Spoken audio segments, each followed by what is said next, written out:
Hi everyone, hope you're doing all right.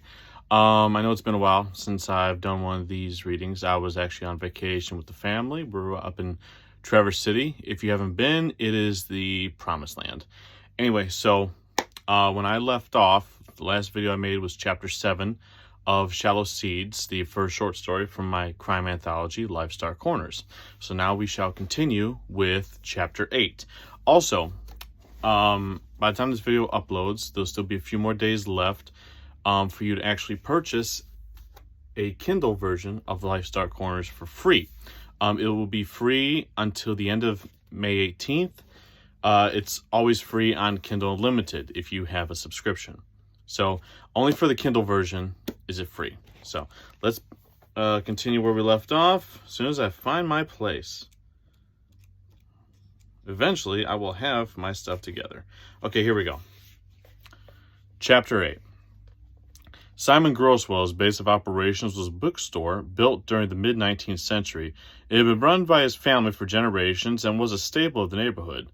When Simon took it over, he hired a general manager to run the actual business while he managed his true operation. The only oddity of the building was the tight security. As Calvin walked in with the lockbox under his arm, he took note of the multitude of dome cameras positioned on the ceiling and along the walls. Bookstores were never prime targets for robberies, so these cameras definitely stuck out. Calvin walked past the vast array of books and straight up to the front desk, where a thin young man with thick glasses, most likely not even out of his teens yet, was working. "Is the owner in right now?" he asked. "Yes, sir," the young clerk chirped. "Right upstairs. Would you like for me to call him down?" "Yes, please." The clerk picked up the desk phone and dialed. "Mr. Grosswell, there is someone here to see you." "Yes, sir, I'll send him up." The clerk looked back at Calvin. "He said you can go on up. The stairs are at the back of the hall to my left." "Thank you," Calvin said. He followed the kid's instructions to the second floor. There was a single door at the top of the stairs with another dome camera on the wall above and to the right of the door. A small speaker had been placed to the door's left with a button. Calvin knocked on the door. "Enter," a voice ordered through the buzzer, followed by a click. Calvin swallowed hard and turned the knob. The door gave way and Calvin walked straight into the lion's den. The office was quite ordinary, with generic furniture, a fish tank, and a medium-sized desk with a computer on it. The only things that stood out were the lack of windows in the office and a large TV screen that took a third of one of the walls. On the screen was rotating footage provided by all the surveillance cameras on the property. The man sitting behind the desk was just as unremarkable as his office, but Simon Grosswell was anything but an average Joe. This dorky-looking bookstore owner was one of the city's most ruthless criminals, who was rumored to have killed 2 people personally. As Calvin stepped into the room, Simon looked up at him with a look devoid of any emotion. In fact, he didn't even look at Calvin. His attention was focused on the lockbox Calvin carried under his arm. "You can set that on the desk," Simon said casually, as if Calvin had just picked up a package for him. Calvin placed the lockbox on the table. For the slightest of moments, he forgot about his own danger and looked at the container with regret, as he knew he would never see that money again. Simon spun around and opened the lid. He silently inspected and counted each stack. It took forever for him to finish, and Calvin had a sneaking suspicion that Simon was taking his time on purpose to flex the power he had in the room. "You know you're short about 10,000, he said when he was done. "Where is it?" "I owed somebody," Calvin explained. Simon looked at the door of the office, which was still open. "Close the door, please."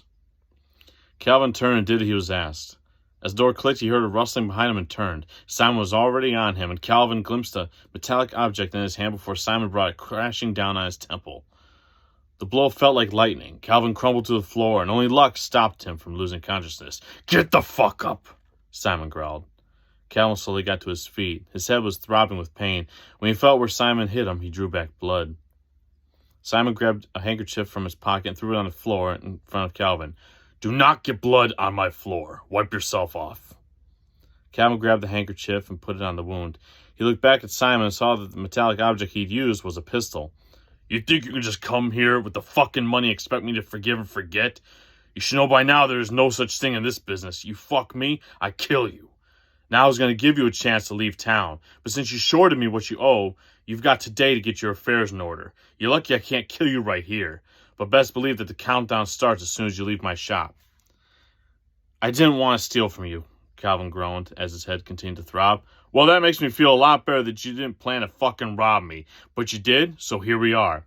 We work out a decent arrangement, and as soon as you can, you come into my house and take what isn't yours." Simon went back to his side of the desk and sat down. But I blame myself.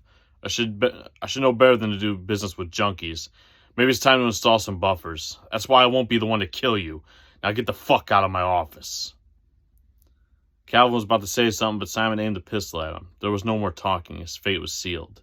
Calvin walked out of there feeling significantly less confident about his future than when he had walked in. He had hoped that maybe Simon would go easy on him, but it was a fool's hope at best. Thinking back to Roger's advice about going straight, Calvin knew that it was good advice given too late. This concludes Chapter 8 of Shallow Seeds from my anthology, Lifestyle Corners. Again, if you wish to pick yourself up a copy, they're available on Kindle and Kindle Unlimited. Available totally on Kindle, totally free until the end of May 18th. You can always pick up a paperback. If you'd like a signed copy, you can go on my website, jamesmichaelsbooks.com, where my personal email is on there if you'd like to message me for a signed copy. You can also sign up to my email subscription to get updates on new books, book deals, events, content, things of that nature. Bye.